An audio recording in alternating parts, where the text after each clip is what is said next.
Queremos que el Señor aumente nuestra fe aquí en María Evangelizadora Radio, un pedacito de cielo en tu hogar. Nos complacemos en presentar Crece en tu fe con nuestro hermano Américo Tejada. Que nunca olvide tus promesas. Saludos en este glorioso día y bendiciones a los radioquirientes que escuchan María Evangelizadora Radio, que están sedientos de la palabra de Dios. Les envío un saludo a su hermano Américo Tejada, de la parroquia San Simón Stack San José, que está localizada en el Bronx y pertenece a la Arquidiócesis de Nueva York. Estamos aquí todos los miércoles de 4 a 5 p.m. y los sábados de 9 a 10 a.m. hora de Nueva York. En este segmento de estudio bíblico titulado Crece en tu fe, estamos estudiando el Evangelio según San Mateo. La palabra Evangelio, de procedencia griega, significa originalmente la buena noticia y se empleaba para designar la recompensa que se daba al portador de una buena nueva o el sacrificio de acción de gracias que se ofrecía por ella. El apóstol Mateo escribe desde la Palestina para un público de judíos o de cristianos venidos del judaísmo, luego un público que conocía al de Dios, el Antiguo Testamento, y que vibraba de sus expectaciones mesiánicas. Porque los orígenes de la iglesia primitiva, la regla de fe se encontraba en la enseñanza oral de los apóstoles y de los primeros predicadores. Andando el tiempo, se sintió la urgencia de consignar por escrito las enseñanzas del maestro y los rasgos sobresalientes de su vida. Y eso fue lo que hizo el apóstol Mateo. Estamos en el capítulo 22 del Evangelio según San Mateo, pero antes vamos a comenzar con una oración inicial y lo hacemos en el nombre del Padre, del Hijo y del Espíritu Santo. Señor, que todo lo que hagamos este día inicie con tu bendición y termine con tu ayuda. Que todo lo que digamos este día sea motivado por tu amor e inspirado por tu gracia. Que nuestras obras de este día reciban tu inspiración y perduren en tu paz. Todas estas cosas, Padre Celestial, te las pedimos en el luz y poderoso nombre de tu Hijo Jesús, que vivirán en uno del Espíritu Santo, que eres Dios, por los siglos de los siglos. Amén. Los créditos de estudio bíblico son dados al Padre Felix Trux, al Padre Silvano Fausti, a la Biblia de Jerusalén y a la hermana Evelyn Morán y su ministerio de música.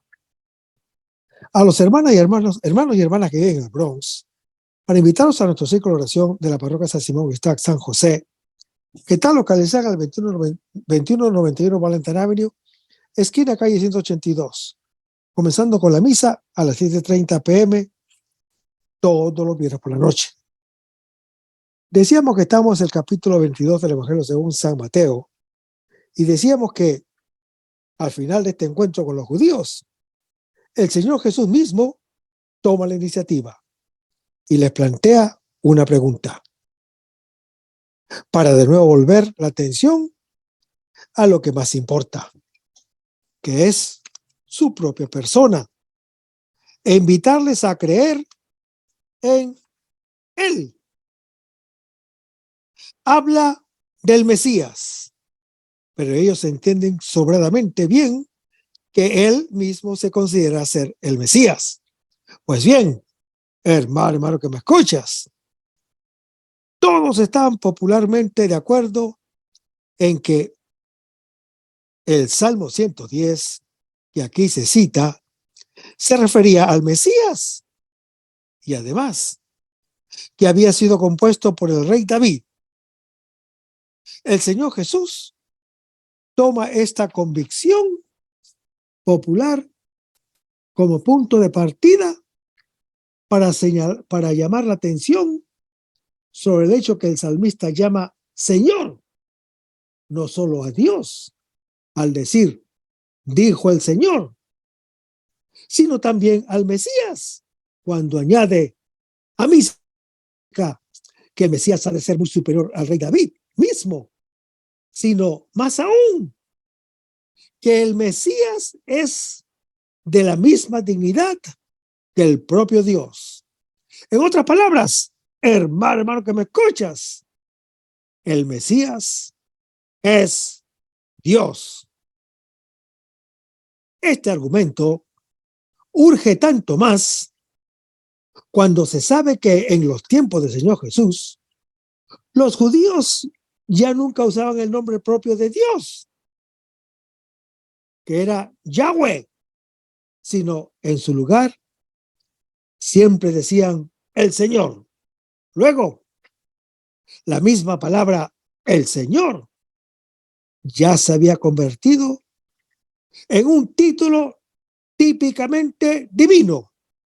Por eso, cuando ahora se aplica este mismo título al Señor Jesús, se quiere con esto reconocer explícitamente su carácter divino.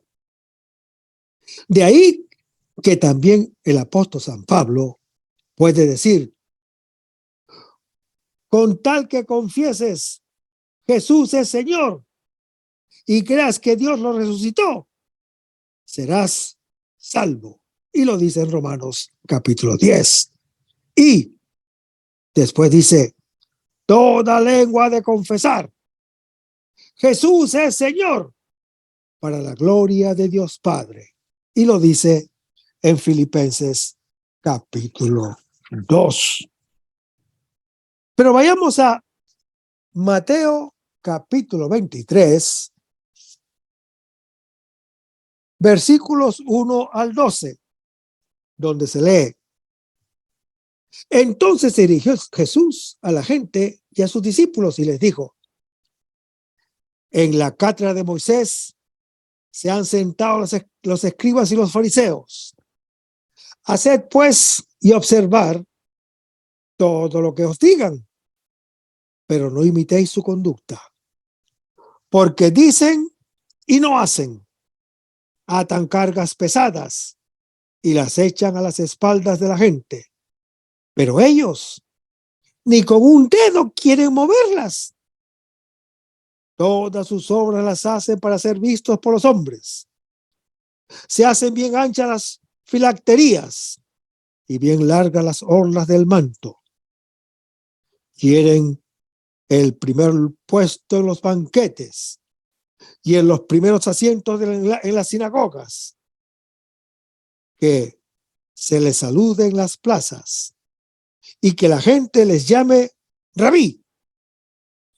Vosotros, en cambio, no os dejéis llamar Rabí, porque uno solo es vuestro maestro, y vosotros sois todos hermanos. No llaméis a nadie Padre vuestro en la tierra, porque uno solo es vuestro Padre, el del cielo. Ni tampoco os dejéis llamar directores, porque uno solo es vuestro director, el Cristo. El mayor entre vosotros, será vuestro servidor. Pues el que se ensalce será humillado, y el que se humille será ensalzado. El mayor entre vosotros será vuestro servidor.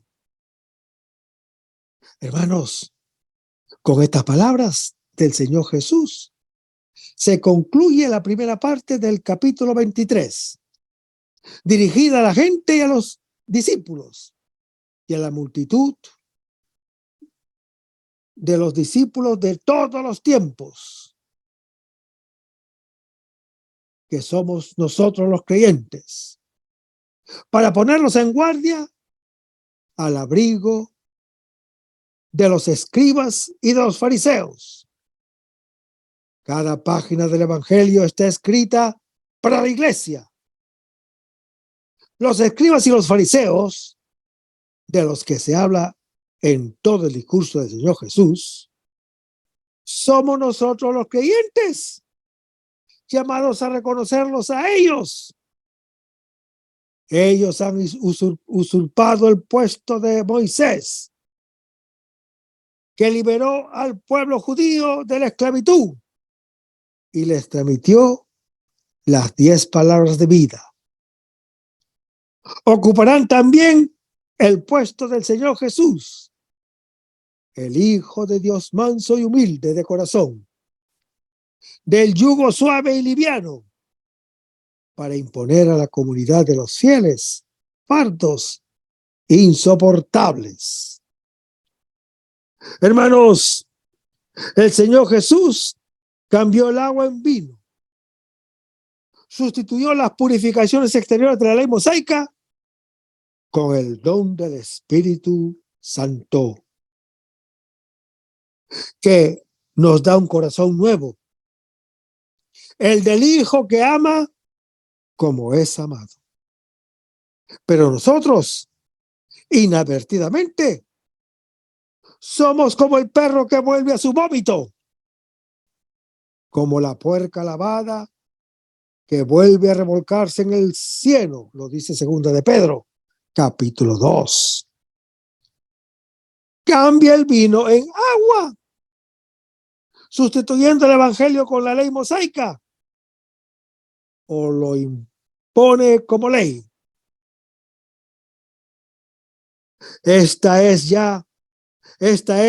y sigue siendo la primera tentación de la iglesia, como lo testimonia de un modo particular la carta a los Gálatas. También lo pueden leer en Hechos capítulo 15. Es volver del espíritu que da vida a la letra que mata, como lo anuncia 2 Corintios capítulo 3. Pervirtiendo el mismo evangelio, según Gálatas capítulo 1. Es fácil trocar, o al menos ofuscar, el evangelio con la ley mosaica.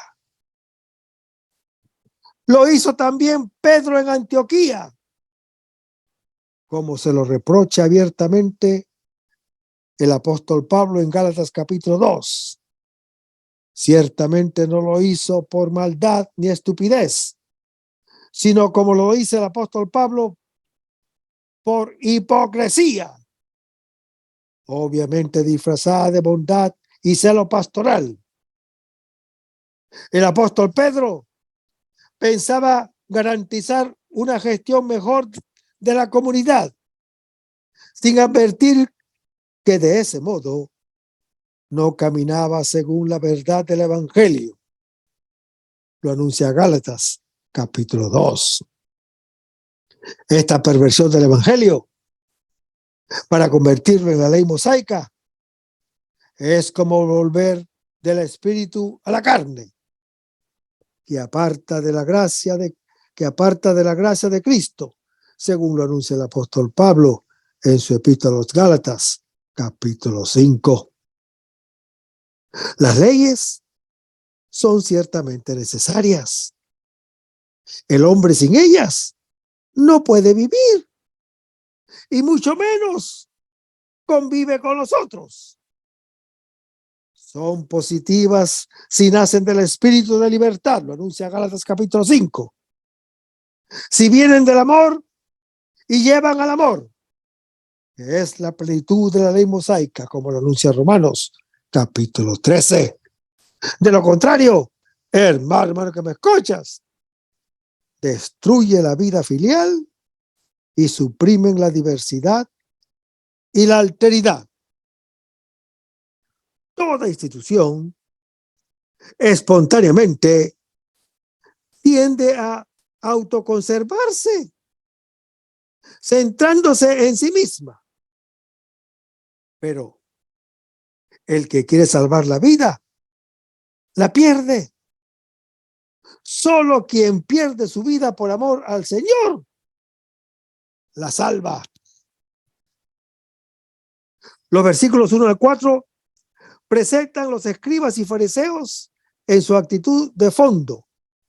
Hacen leyes para los otros, pero no hacen lo que dicen. Son pseudos discípulos. Los demás versículos indican el motivo de su modo de obrar, que es la hipocresía, el deseo de aparecer grandes, el deseo de aparecer inteligentes y estimados.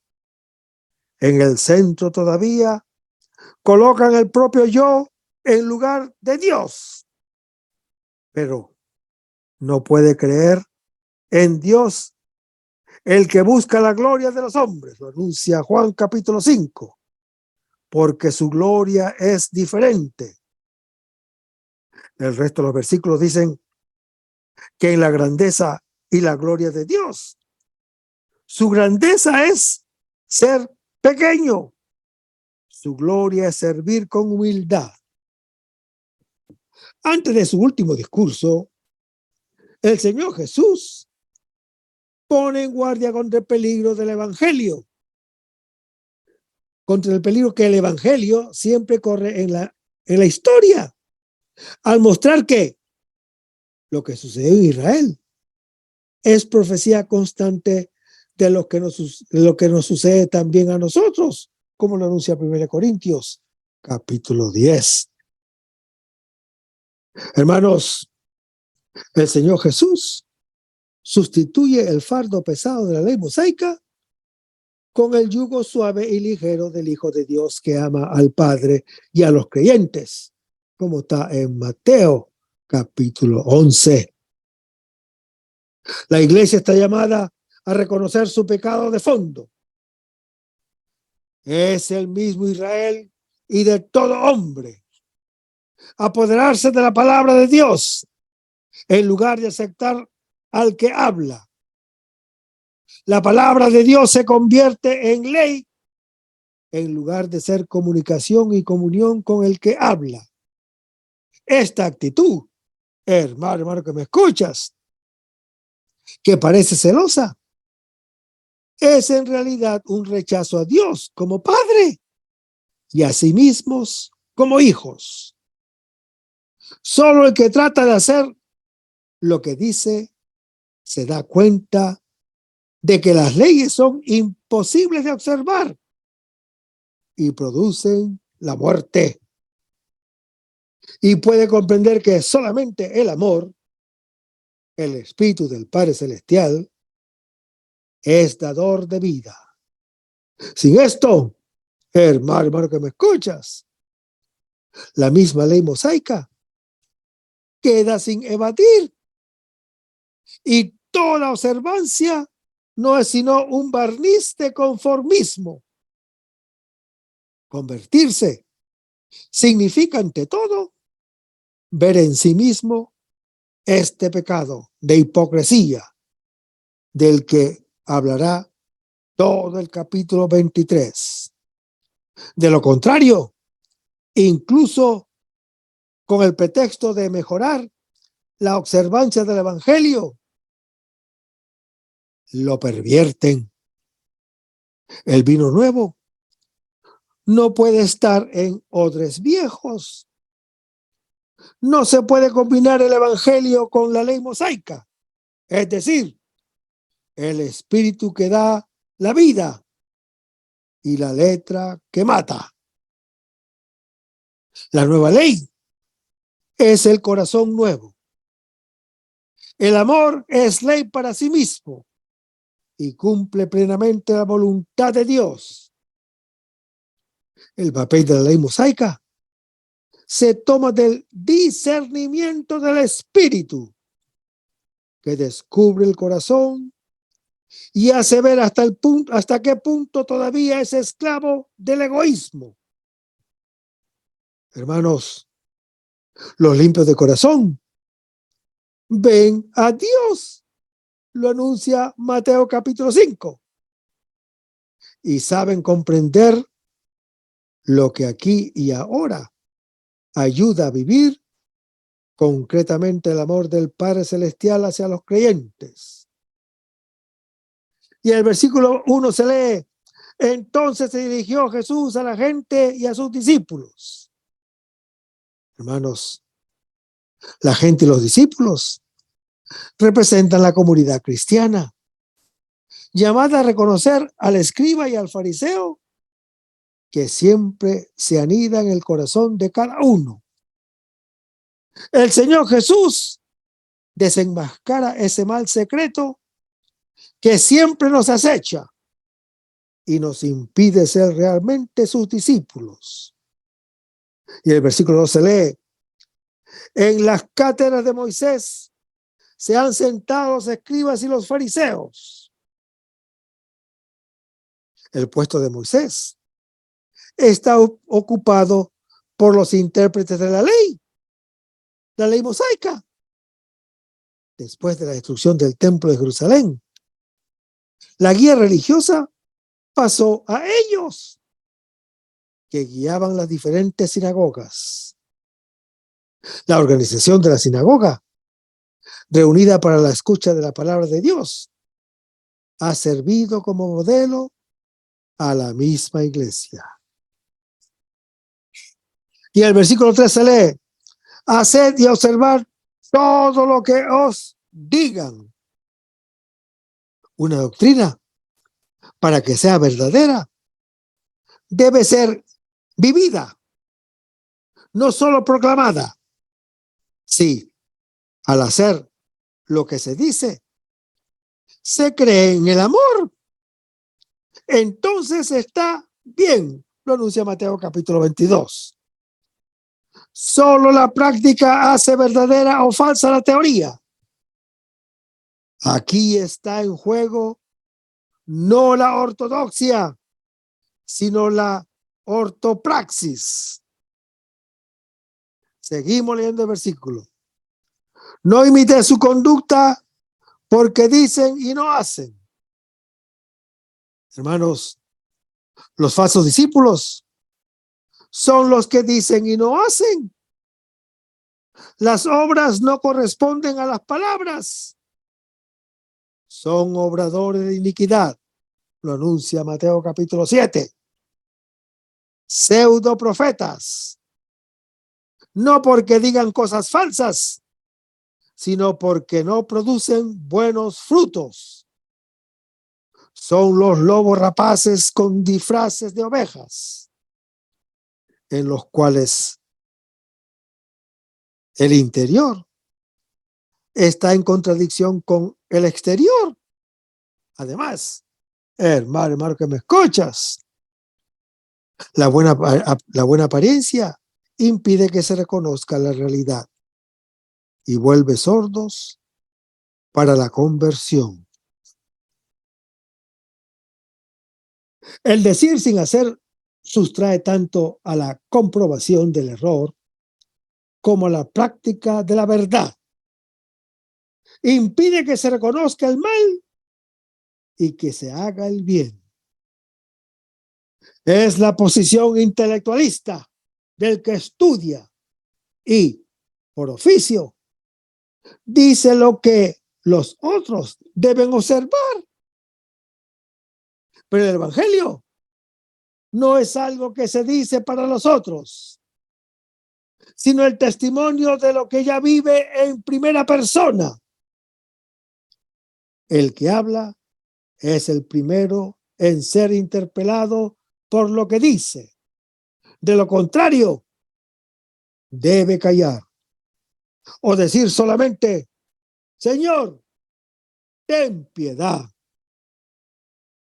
El pastor es ante todo como el gran pastor que se hizo cordero.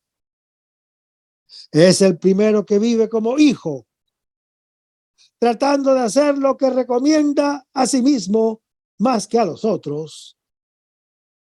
No es un general que da órdenes a los otros. Combate él mismo el buen combate. Lo anuncia 2 Timoteo, capítulo 4.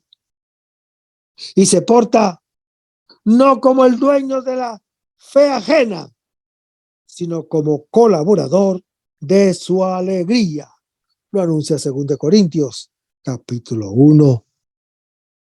Y el versículo 4 se lee: atan cargas pesadas y se las echan a las espaldas. Imponen sobre otros una carga onerosa que ellos no tocan ni siquiera con un dedo, o que de todos modos no los toca. Esto sucede no solo cuando se dan normas para los otros, sino también cuando se anuncia el Evangelio con gran énfasis, al sentirse complacidos con la propia oratoria, y los muestran como un deber exigente y no como el don del amor que el Señor entrega a cada uno. Hermanos, el Señor Jesús nos invita a su yugo, que Él lleva con nosotros, volviéndolo liviano y suave, como lo anuncia Mateo, capítulo 11. Nosotros, en cambio, proponemos fardos pesados e insoportables. El yugo es lo que une al Señor Jesús, su amor a nosotros y nuestro amor a Él, que es el mismo que existe entre el Padre Celestial y el Hijo de Dios. Esto nos libera de la fatiga y de la opresión y hace que encontremos descanso. Es triste ver cómo el Evangelio no es anunciado como el don de reconocimiento del Padre en el Hijo.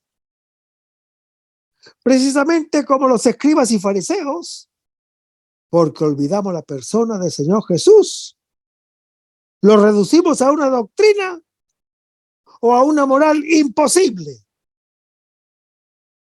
Por ley, ninguno puede amar, y mucho menos a los enemigos.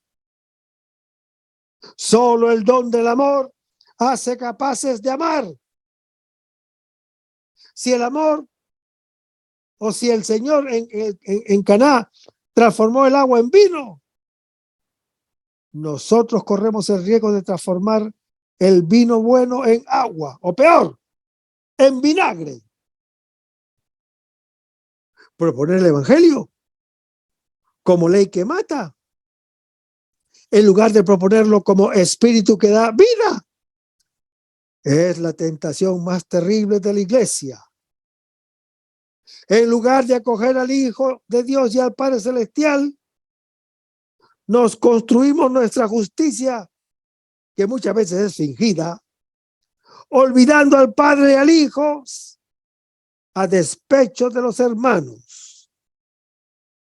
Y en el versículo 5 se lee: todas sus obras las hacen para ser vistos por los hombres. También lo pueden leer en Mateo capítulo 6. El anuncio de la palabra de Dios y la función pastoral se usan como medio de intercambio para obtener buena fama entre los otros. El que obra por un mezquino motivo de lucro, lo anuncia 2 Corintios capítulo 2, tiene ya su recompensa, lo anuncia Mateo capítulo 6. Y la vanagloria en lugar de la gloria. Seguimos leyendo el versículo. Se hacen bien anchas las filacterías y bien largas las orlas del manto.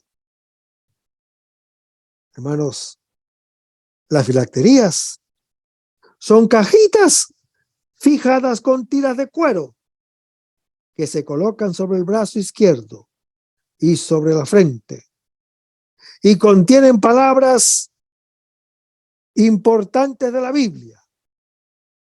Los fariseos las hacen visibles, a diferencia de los otros. Deberían ser señal de amor a la palabra de Dios, que ocupa la acción y el pensamiento. Pero no es precisamente lo que sucede. Cada señal puede fácilmente ser cambiada por un amuleto, olvidando su significado. La palabra phylacteris significa lugar en el que se conserva. Pero, ¿conserva la memoria de la palabra de Dios o solo de sí mismo? El término hebreo, orlas, Tefilín significa plegarias. En efecto, en Marcos capítulo 12, dice que rezan oraciones largas para parecer como piadosos y así engañar mejor al prójimo. Una forma análoga son los discursos hermosos, elegantes y ricos en adornos, doctos y persuasivos, que desvirtúan la palabra de la cruz, como lo dice 1 Corintios capítulo 1, y solo sirven para edificar un pedestal al predicador. Y el versículo 6 se lee: quieren el primer puesto en los banquetes. Hermanos, el protagonismo hace ocupar el primer puesto, lo anuncia Lucas capítulo 14. Pero el Señor Jesús es el último y servidor de todos, como lo anuncia Mateo capítulo 20. Por eso, los primeros serán los últimos y los últimos serán los primeros, lo anuncia Mateo capítulo 19. El banquete para el creyente es la Eucaristía. La sinagoga es la comunidad. ¿Buscamos el primero o el último puesto? El nuestro es un verdadero servicio a los otros, o un servicio de nuestros dones para colocarlos por encima de los otros. Y el versículo 7 se lee: que se los saluda en las plazas. Ser los primeros y los reverenciados en la iglesia y en las plazas, en la comunidad y en la sociedad. El que no se da cuenta de este deseo es ciego. En lugar de decir con el pecador: ten piedad de mí, transforma la oración del fariseo diciendo: te doy gracias, Señor, porque no soy como ese fariseo. Lucas capítulo 18. Pero yo creo que no soy como ese, el que cobra los impuestos, bueno, se me olvidó el nombre. Un doble salto mortal en el vacío y sin red. Y en esto somos habilísimos. Que la gente los llame rabí, sigue diciendo el versículo. Rabí significa mi grande. Es el título de reverencia reservado a los sabios por parte de los administradores, a los maestros por parte de los discípulos. Jesús, en el Evangelio de Mateo, es llamado con este nombre solo por Judas Iscariote, en Mateo capítulo 26. En cambio, en los otros evangelios, es un título que expresa afecto. Y el versículo 8 se lee: no os dejéis llamar rabí, porque uno solo es vuestro maestro. Hermanos, el maestro interior que el Señor Jesús nos ha dejado es el Espíritu Santo, que nos guía en la verdad completa, lo anuncia Juan capítulo 16. Es su Espíritu Santo el que nos da lo que da a conocer, o el que nos da a conocer y nos lo hace amar como Él ama al Padre Celestial y a los creyentes. Este maestro nos hace enseñados por Dios, según Juan capítulo 6, hace que lo conozcamos a Él como Padre Celestial y a nosotros como hijos suyos. ¿Dónde está este Espíritu Santo? Hay libertad. Lo anuncia 2 Corintios, capítulo 3. El que sigue a otros maestros o gurúes renuncia a su dignidad de hijo de Dios, que es la libertad. Seguimos leyendo el versículo. Vosotros sois todos hermanos. El Espíritu Santo que grita en nosotros, en nuestro corazón. Abba, según Gálatas capítulo 4 y Romanos capítulo 8. Nos hace hijos en el Hijo de Dios y hermanos entre nosotros, todos iguales y cada uno distinto. En la iglesia todos tenemos igual dignidad, desde el Papa hasta el niño recién nacido. Pero el más grande entre nosotros es precisamente el más pequeño, que es el mismo Señor. Por eso, hermano que me escuchas, si nosotros no nos volvemos como niños, no entraremos en el reino del Padre Celestial. Lo anuncia Mateo capítulo 18. Nuestra diferencia no está en la grandeza, sino en el servicio que recíprocamente nos prestamos, cada uno según su don particular, teniendo presente que se debe rendir mayor honor a lo que carece de él. Lo anuncia el apóstol Pablo en su primera epístola a los Corintios, capítulo 12. Y el versículo 9 se lee: no llaméis a nadie Padre vuestro en la tierra. El Padre es el principio de la vida y es solamente uno. Nosotros todos somos hijos.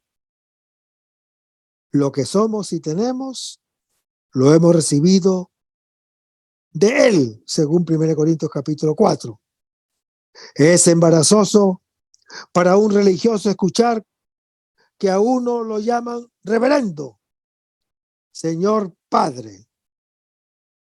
Con razón, San Francisco, gran apóstol de la Iglesia Católica, quería que todos se llamaran frailes y hermanos, incluso las cosas. El pecado fundamental del Hijo es querer ocupar el puesto del Padre. Es el parricidio originario que, desde Adán en adelante, nos impide aceptarnos a nosotros mismos como hijos y a los otros como hermanos. Ese es el principio de todos los males y destruye nuestra esencia de hijos en el Hijo. Seguimos leyendo el versículo. Uno solo es vuestro Padre. Hermanos, el único Padre Celestial es el que hace llover su amor sobre buenos y malos. Lo anuncia Mateo capítulo 5. El Padre de la misericordia, según 2 Corintios capítulo 1. No es un Padre antagonista, como nos lo presentó el enemigo. Todo me ha sido entregado por mi Padre, dice el Señor Jesús en Mateo capítulo 11. El Padre es el que le entrega al Hijo todo, es decir, se entrega al mismo. No es la ley, sino libertad. No es dominio, sino amor. No es opresión, sino puro don. Y el versículo 10 se lee: tampoco os dejéis llamar directores. Director o guía o pastor es Cristo Jesús, el Cordero que entregó su vida por las ovejas. Él es el pastor, lo anuncia el Salmo 23.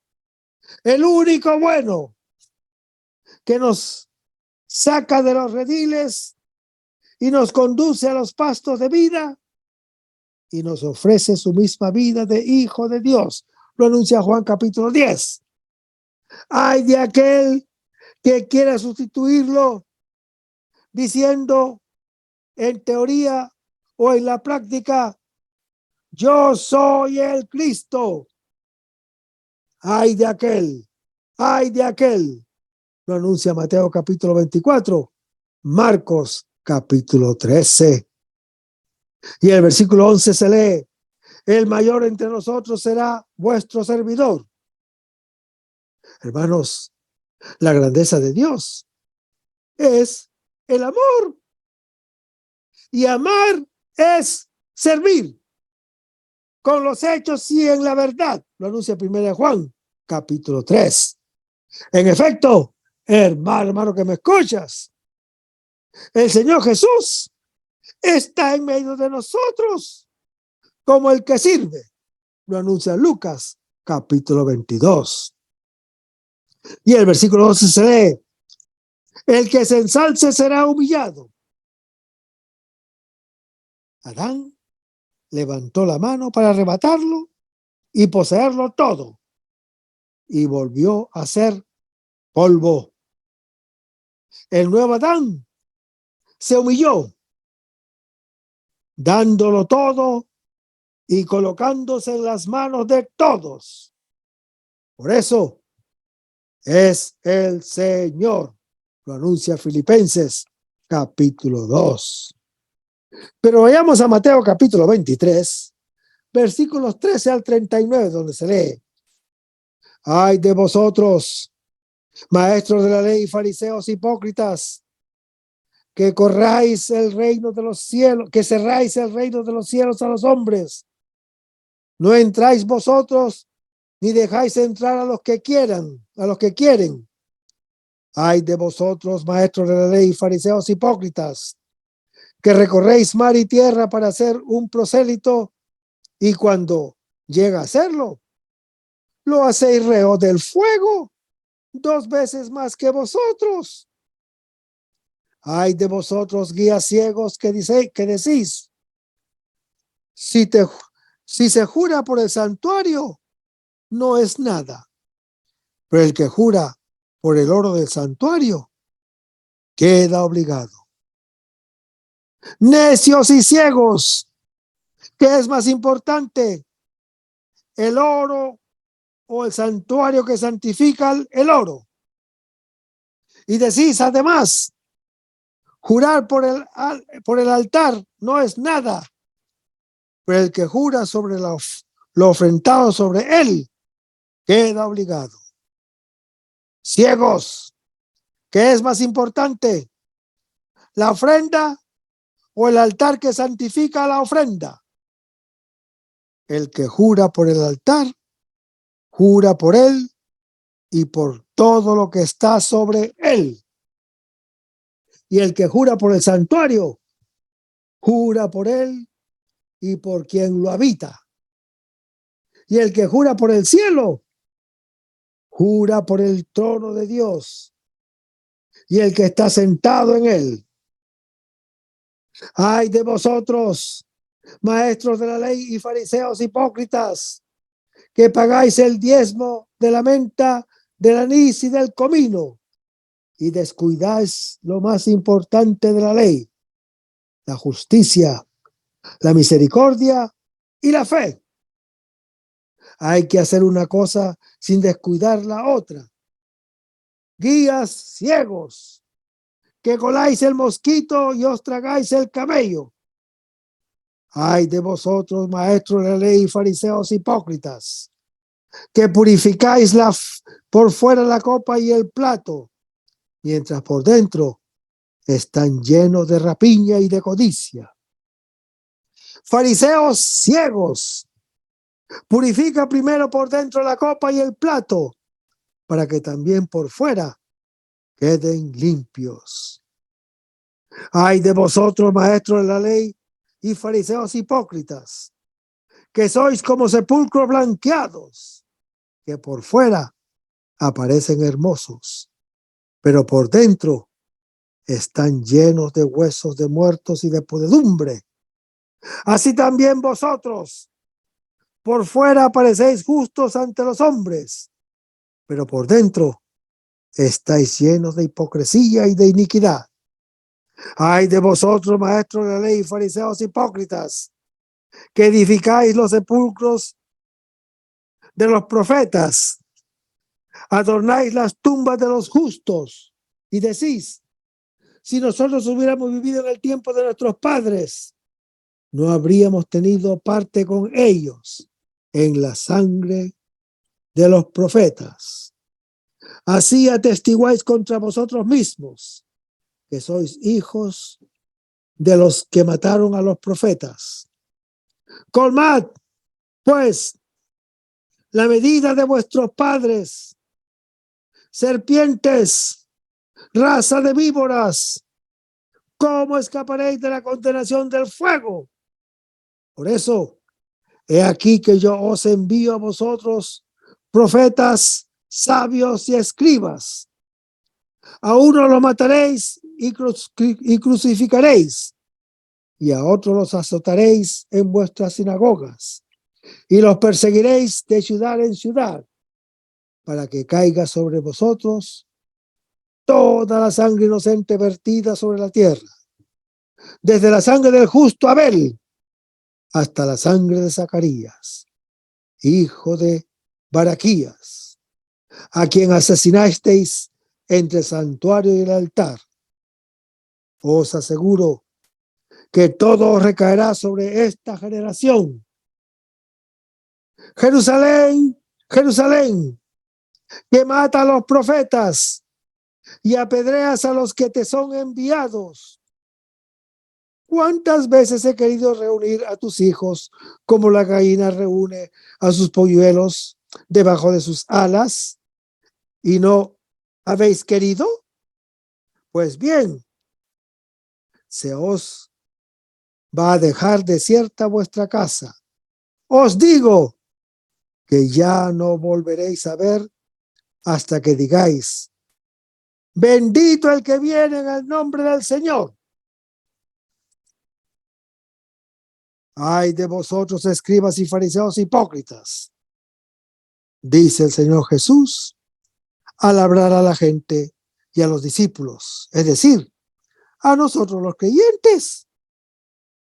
Existe un saber y un hacer que es violencia y muerte, pero se disfraza de justificaciones religiosas.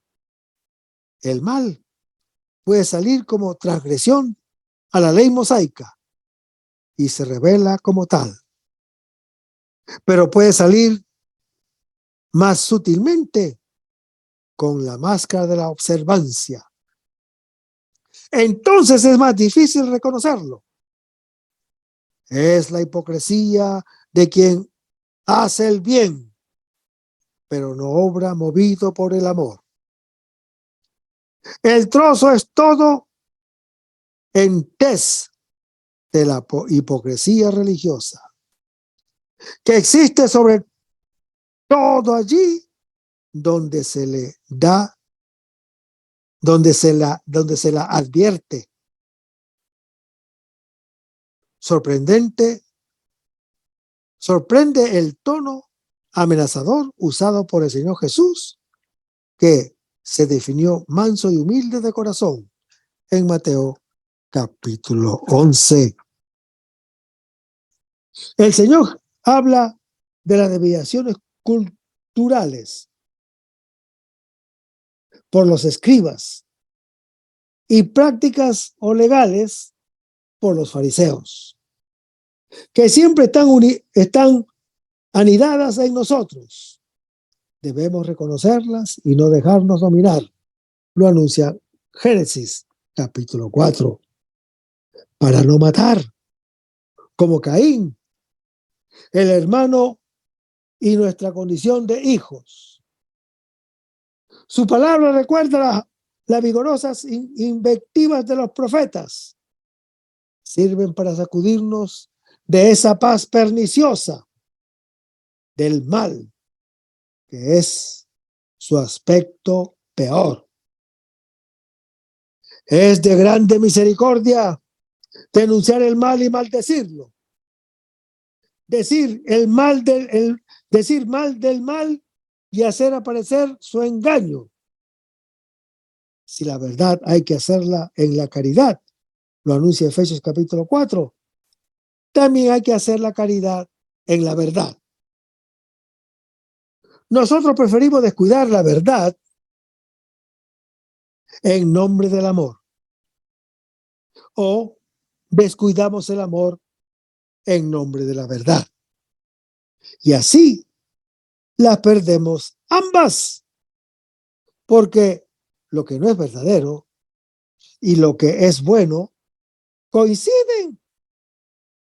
El blanco y el negro, al blanco y al negro preferimos la confusión distinta del gris uniforme.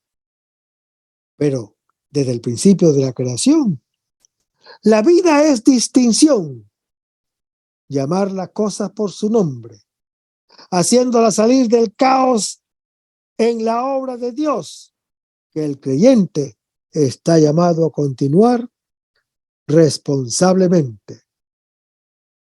El objeto de los ayes es la hipocresía en sus variadas manifestaciones. El hipócrita, hermano que me escuchas, en la tragedia griega, es el solista que responde a la muchedumbre anónima del coro. Es el jefe del coro, el protagonista del grupo. Su primera característica es la de ser un actor de teatro, no la de ser el mismo. Es una máscara, la principal. Dice lo que le impone el papel, no lo que es él.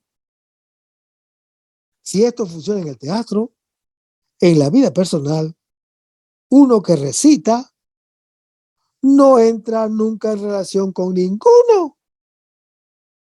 La decisión entre lo que uno es y lo que se dice es la impiedad radical, la mentira que le quita al hombre su rostro.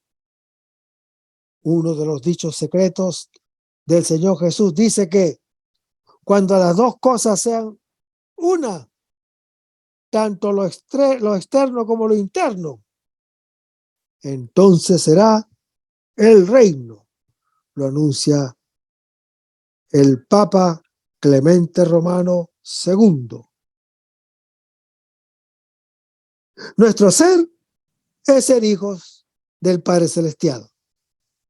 Nuestra aparición debe manifestarlo en la fraternidad. En las obras uno realiza o contradice lo que es. No debemos recitar. Es necesario que no seamos actores, sino hacedores de la palabra de Dios. Para el apóstol Mateo, la hipocresía, mal supremo, es una contradicción entre decir y hacer, o mejor, entre decir y no hacer lo que se dice. Es un aborto de la palabra de Dios. En lugar de ser engendrados y engendrarla, como lo dice Mateo, capítulo 7. Hermanos, el hipócrita se sirve de la palabra de Dios para obtener la aprobación de los hombres y hace consistir en esta y no en aquella su identidad. La vanagloria toma el puesto de la gloria. El falso yo del propio yo, que es el mismo Dios.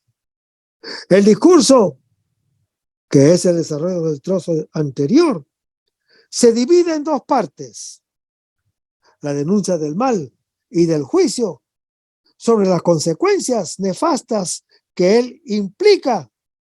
La denuncia se puntualiza en 7 ejemplos y en otros tantos: ¡ay de vosotros! El juicio queda en suspenso y luego viene la requisitoria para continuar luego en los otros versículos siguientes o capítulos siguientes. En concreto, hermano que me escuchas,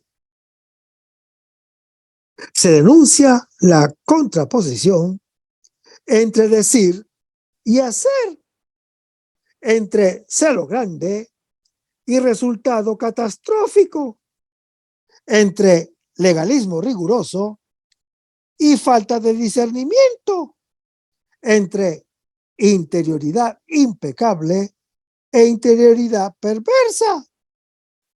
Somos sepulcros blanqueados que, con la fachada de la perfección exterior, colmamos la medida de la violencia de los que nos han precedido.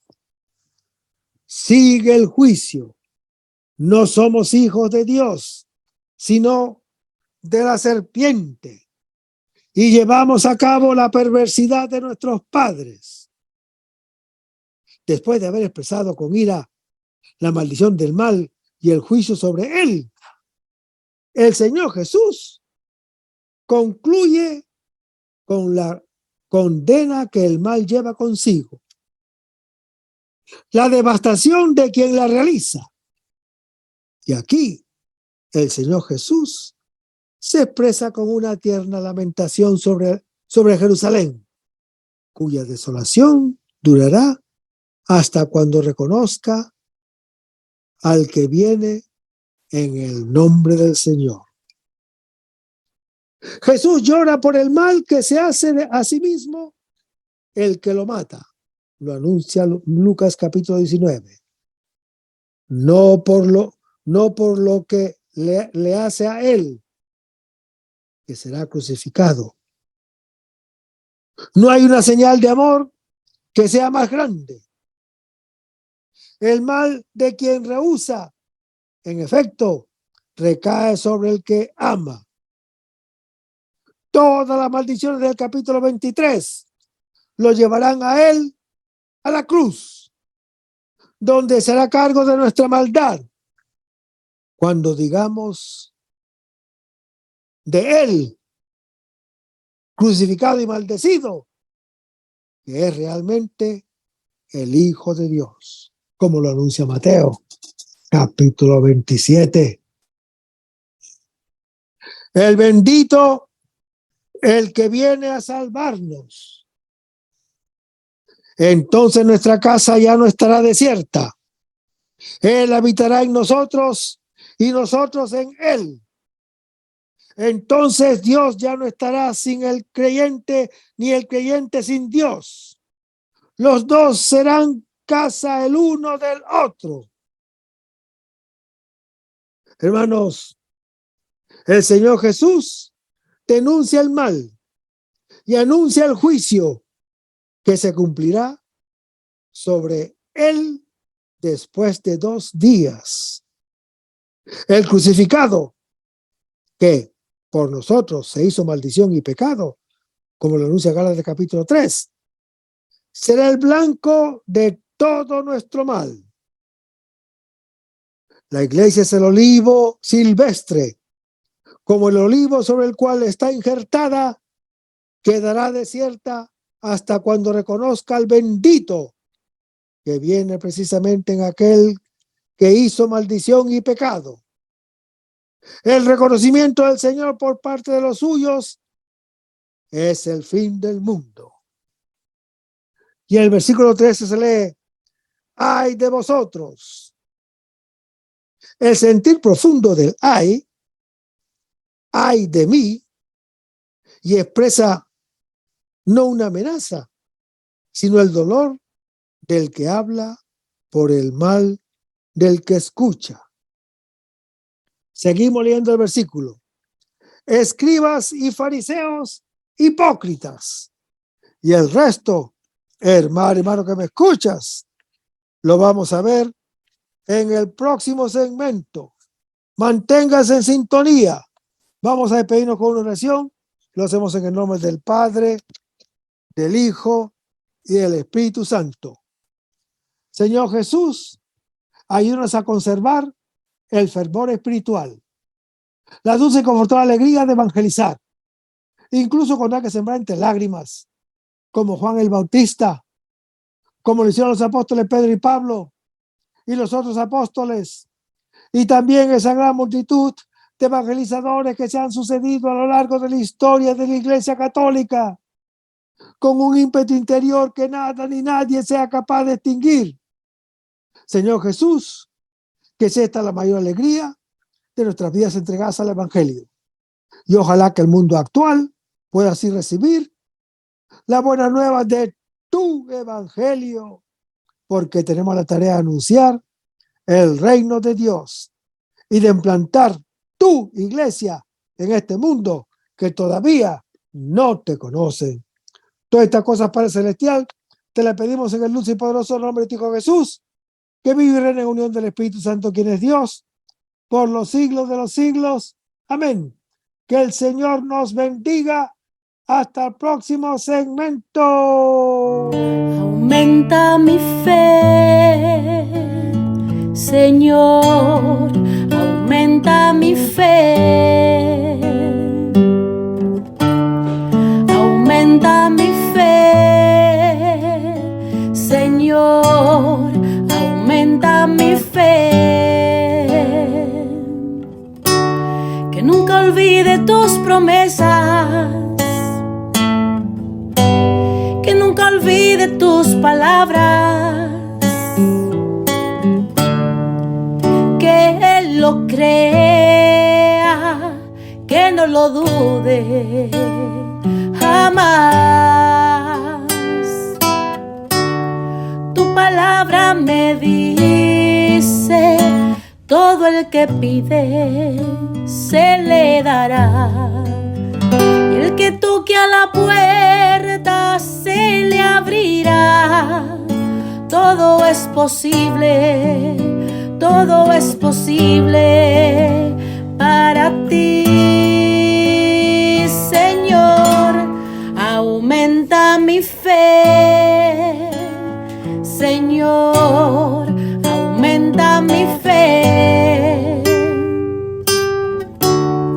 Aumenta mi fe, Señor, aumenta mi fe, aumenta mi fe, aumenta mi fe, aumenta mi fe, aumenta mi fe, aumenta mi fe, aumenta mi fe, aumenta mi fe, aumenta mi fe, Señor.